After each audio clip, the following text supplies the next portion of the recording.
My name is Greta Thunberg. I am 60 years old. I come from Sweden, and I want you to panic. I want you to act as if the house was on fire. I have said those words before, and a lot of people has explained why that is a bad idea.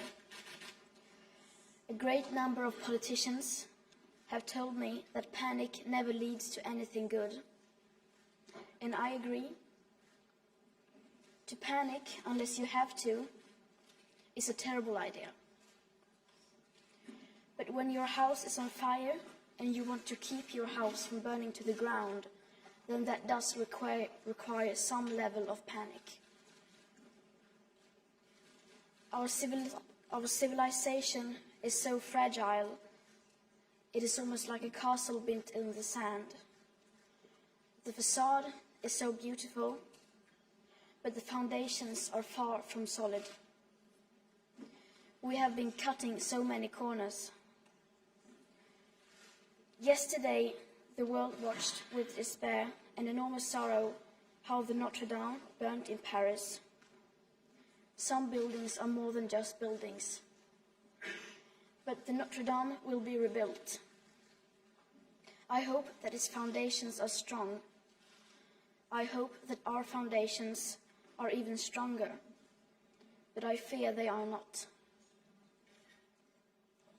Around the year 2030, 10 years, 259 days and 10 hours away from now, we will be in a position where we set off an irreversible chain reaction that will most likely lead to the end of our civilization as we know it.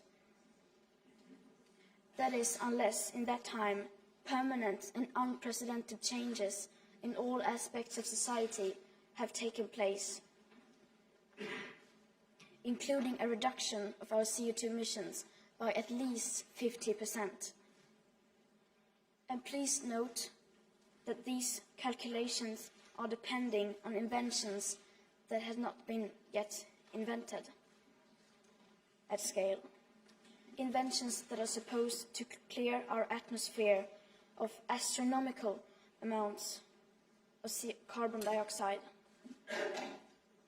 Furthermore, do these calculations not include unforeseen tipping points and feedback loops, like the extremely powerful methane gas escaping from rapidly thawing Arctic permafrost?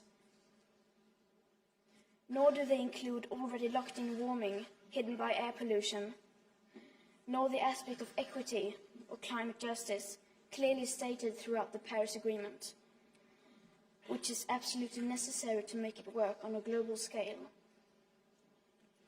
We must also bear in mind that these are just calculations, estimations. That means that these points of no return may occur a bit sooner or later than that.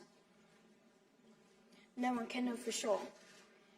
We can, however, be certain that they will occur approximately in these time frames, because these calculations are not opinions or wild guesses.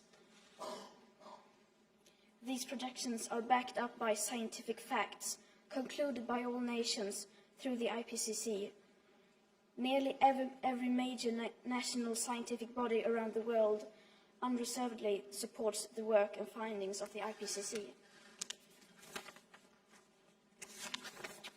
We are in the midst of the 6th mass extinction, and the extinction rate is up to 10,000 times faster than what is considered normal, with up to 200 species becoming extinct every single day. Erosion of fertile topsoil, deforestation of our great forests, toxic air pollution, loss of insects and wildlife, the acidification of our oceans. These are all disastrous trends being accelerated by a way of life that we, here in our financially fortunate part of the world, see as our right to simply carry on.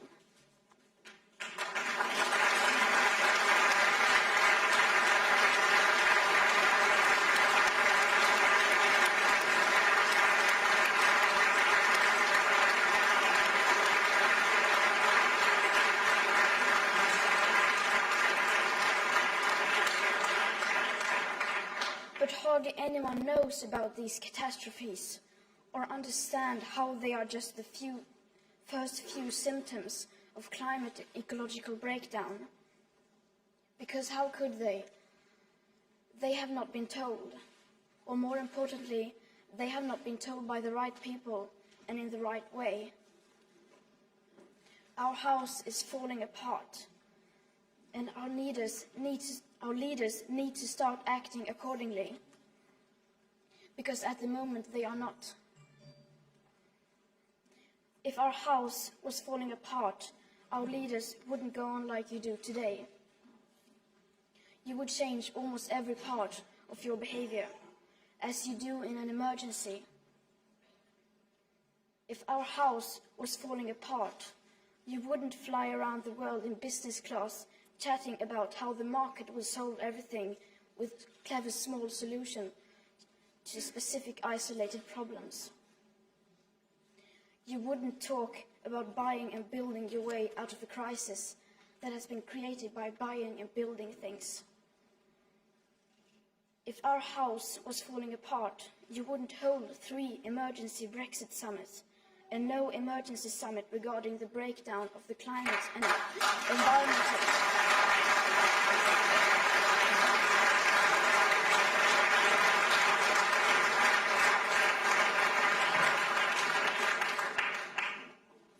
You wouldn't be arguing about phasing out coal in 15 or 11 years. If our house was falling apart, you wouldn't be celebrating that one single nation like Ireland may soon divest from fossil fuels. You wouldn't celebrate that Norway has decided to stop drilling for oil outside the scenic resort of Lofoten Islands, but will continue to drill for oil everywhere else for decades. It's 30 years too late for that kind of celebrations. If our house was falling apart, the media wouldn't be writing about anything else. The ongoing climate and ecological crisis would make up all the headlines. If our house was falling apart, you wouldn't say that you have the situation under control and place the future living conditions for all species in the hands of inventions that are yet to be invented. And you would not spend all your time as a politician arguing about taxes or Brexit. If the walls of our house truly came tumbling down, surely you would set your differences aside and start cooperating.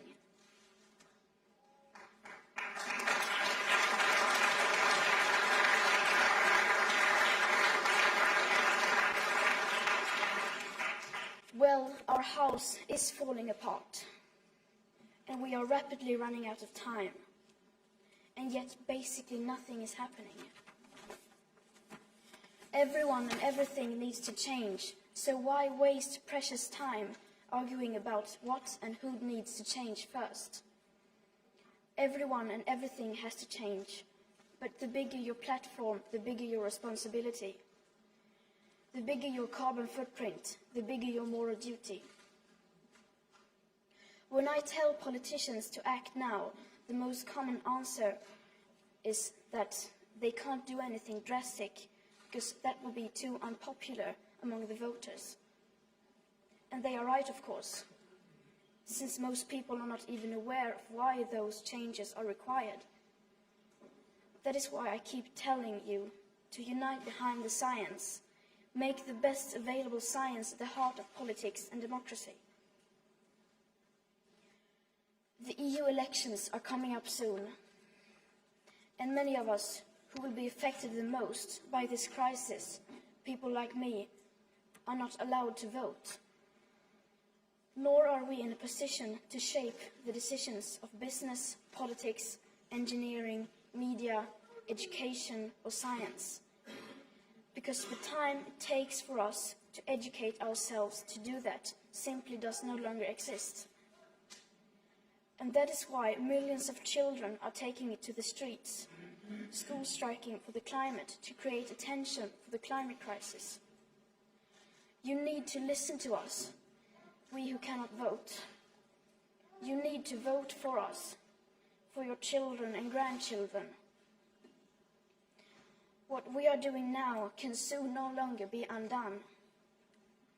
In this election, you vote for the future living conditions for humankind.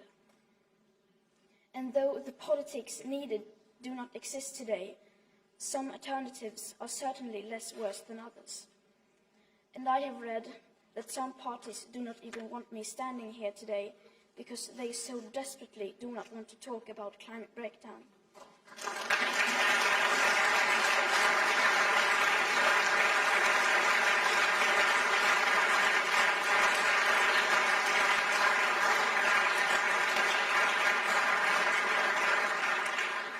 Our house is falling apart.